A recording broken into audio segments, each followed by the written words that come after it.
All right, everybody, welcome back to Tech News Now for another deep dive. And today we are diving into something that's been in the news a lot lately, self-driving cars. Oh, yeah.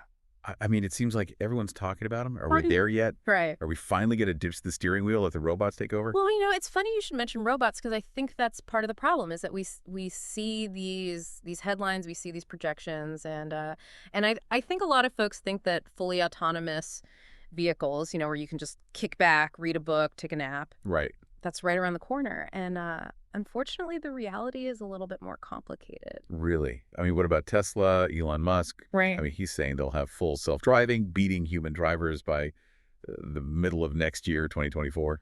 Yeah, and that's part of the challenge here is that you have, some folks who are very, bullish, very optimistic. Right. And I think that, sometimes that can be a good thing, it can drive innovation. But it can also backfire, when promises get ahead of reality. Yeah. And especially when you're talking about, something as sensitive as, as people's safety. Right. You really have to be careful not to overpromise and underdeliver. So one company's misstep could actually impact the whole industry. That's right. That's right. And I think that's what we're seeing now is you're starting to see some pushback. You're starting to see some more cautious voices. Okay, well, like who, for example? Well, Nvidia, for instance. Go. They have a lot of partnerships in the automotive space. Mercedes-Benz, Volvo, they're working with Uber. What big names? Yeah, big names. But their automotive chief, Kani, he's much more cautious. Really? Yeah, he's saying that widespread, self-driving car deployment is realistically well into the next decade. Okay, so 2024 versus well into the next decade. So what accounts for that gap? Well, and this is where it gets really interesting because, a lot of it comes down to the technology itself. Right now, even the most advanced self-driving systems, they still have these quirks. You've probably heard about things like sudden braking or jerky movements, ghost braking. Yeah, what is that? Yeah, it's where the car just kind of slams on the brakes for seemingly no reason. Oh, yeah, I've heard about that. That would make me nervous. I think I would, Absolutely. yeah, I'd stick to driving for now. Yeah, and I think that's a valid concern, and that's something that the industry really needs to address. So if Nvidia knows about all these quirks, why are they still betting so big? I mean, they have these platforms, Cosmos and DGX Cloud, like they're putting a lot of money into this.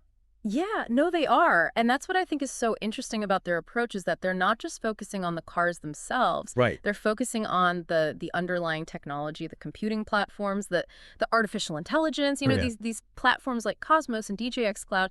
These are incredibly powerful systems that can process massive amounts of data and really provide the brain power, for these self-driving systems. So it's not just about having the sensors and the cameras on the car. It's about having like the AI that can actually process it all. That's exactly right. Yeah. It's not enough to just see the world. You have to understand it. You have to be able to make decisions based on that information. Okay. And that's a huge challenge, teaching machines to think like human drivers. Right. And speaking of challenges, we can't ignore safety. Absolutely not. We have to talk about those recent investigations into Tesla's full self-driving system, after those crashes. Right. And that fatality, that's serious stuff. Yeah, absolutely. And I think it's a stark reminder that we're not just talking about lines of code here, we're talking about human lives. Yeah. And that's something that the industry cannot afford to forget. Right. So how do you square that with Tesla's, full speed ahead approach? Yeah. Well, and that's why I think it's important to look at other companies who are taking a different approach. Okay. Like Waymo, for example. Okay. They're expanding globally. They have a very strong safety record. Oh, wow. They're actually launching in Tokyo soon. That's awesome. Yeah. So, they're really taking a much more measured approach. Okay, so you have Tesla, kind of like the risk taker, and then Waymo more Absolutely. cautiously. Yeah. Yeah, I think that's a good way to put it. And, it's interesting because even analysts are starting to kind of take note. Really? Yeah. Truist analyst William Stein, he actually saw Tesla's latest full self-driving system and called out obvious imperfections. Really? Yeah, and gave it a hold rating. Oh, wow. So, even the folks who are, kind of watching the market are starting to say, maybe this isn't quite ready for prime time. So maybe all that glitters isn't gold. Yeah. It really makes you wonder then, what is the measure of success? Is it just going to be about who can get the tech out there first? Right. Or is it going to be about truly saving lives, making the roads safer? That's the million-dollar question, isn't it? And I think that's something that we as a society need to really grapple with. Yeah, and Ali Khamenei had a really good quote about that. He said, you can only do it when you've proven that it is really safe. And I think that's something that we need to keep in mind as we move forward with this technology. Absolutely. Couldn't agree more. So what do you think? Are people ready to hand over the keys yet? Well, I think that's a great question, and one that we're going to dive into in our next segment. Okay, stay tuned, everybody. We'll be right back after the break. It's interesting, though, because, even if we get over all that, the technological hurdles. Yeah. What about the ethical stuff? Like the trolley problem. Oh, my gosh. Yeah, the car has to decide who to say. That keeps me up at night. Absolutely. And I think that's one of the things that makes this technology so fascinating, but also so challenging, is that it's not just about, building a car that can drive itself. We're essentially talking about programming, morality. Right. How do you even begin to code that? Right. And I think that's why, we need to have these conversations now. Yeah. We need to involve, ethicists, legal experts, policymakers, really bring in a wide range of perspectives, because this is not something that should be decided, in a vacuum by engineers. Absolutely. And then, even if we solve all that, even if we get the code right, are people actually ready to give up the wheel? That's a great question. And I think there's a psychological barrier there.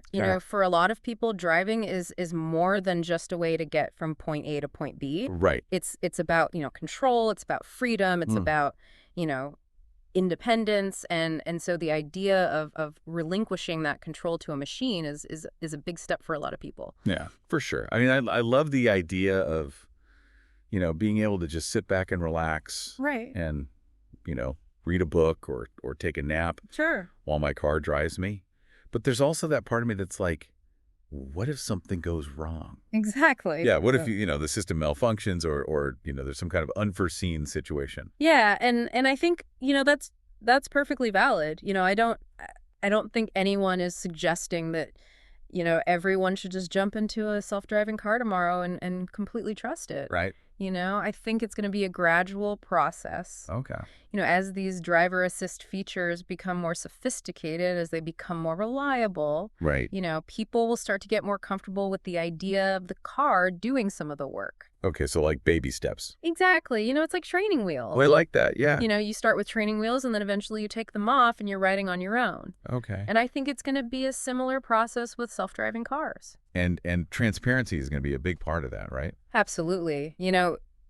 Companies need to be upfront about, how these systems work, right? What their limitations are, what the safety measures are in place. Right. The more we understand about this technology, the less scary it becomes. Okay, so transparency is key. Transparency is key. So even if we do all that, the ethics, the trust. Right. Are we really talking about years, decades before this is everywhere? Honestly, it's really hard to say with any certainty. Technological development is notoriously unpredictable. Yeah. There could be breakthroughs that accelerate the timeline. Sure. There could be unforeseen challenges that slow things down. Yeah, so we're in wait-and-see mode. Yeah, I think that's a fair assessment. I mean, that's kind of the nature of emerging tech, though, right? It is. It's exciting. It's full of potential. Yeah. But there are a lot of unknowns. It's like watching a movie. It is like watching a movie unfold. And we're just on the edge of our seats. Exactly. And in this movie, we're not just passive viewers. Right. We're active participants. Okay. We're shaping the narrative with our choices, with our conversations,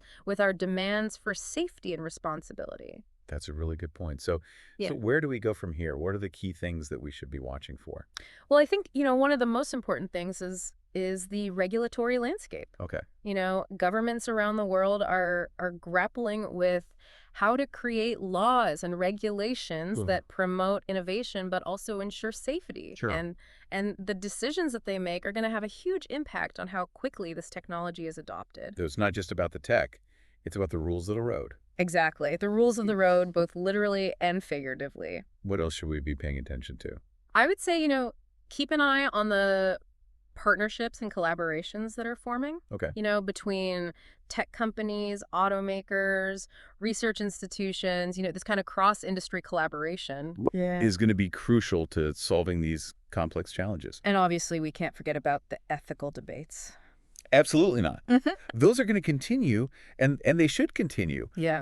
as the technology advances. Right. These questions about, responsibility, accountability, the Yeah. role of AI in our lives, these are questions that we need to be asking.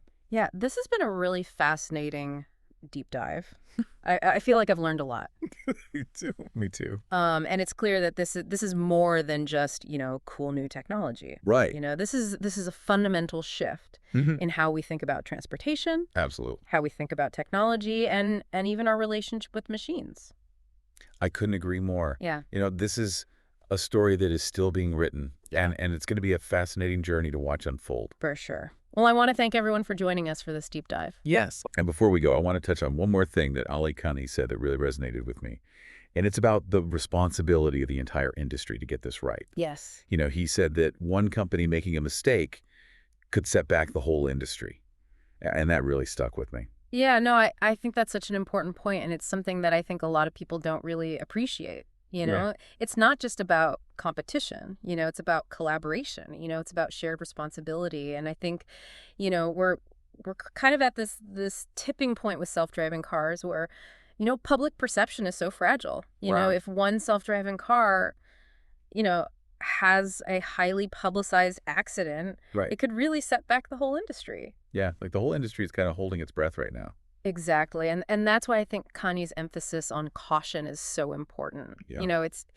It's a reminder that we need to prioritize safety and responsibility Right. over speed and hype. This isn't just a race to the finish line. It's about building a future where technology serves humanity, not endangers it. And I keep thinking back to, those quirks we were talking about earlier. Yeah. The ghost braking, the jerky movements. Like, Right. if those things aren't ironed out, and a company rushes their product to market, Right. I mean, that could have devastating consequences. Absolutely. And that's why I think companies like Waymo, with their focus on gradual rollout, and rigorous safety testing, Yeah. I think they might ultimately be the ones who win this race because they're not just trying to build a cool gadget, Yeah. they're trying to build a transportation system that people can trust with their lives. It's like the difference between a daredevil, and a seasoned pilot. Exactly. One is all about flash and risk. Yeah. The other is about precision and safety. Right. And I know who I'd rather have behind the wheel or behind the algorithms in this case. I think that's a great analogy. It's not just about the technology itself. Right. It's about the mindset. It's about the approach. Do we want to rush into this future recklessly? Right. Or do we want to proceed with caution and build something that's truly transformative and beneficial for society? I'm definitely leaning towards the cautious approach after this deep dive. Me too. Well, it's been a pleasure exploring all this with you. Likewise. And thank you to everyone for joining us on this deep dive into self-driving cars. Yes, thank you for listening. It's a really fascinating topic and one that we're going to continue to follow closely here at Tech News Now. Absolutely. Until next time, drive safe, everyone. And stay curious.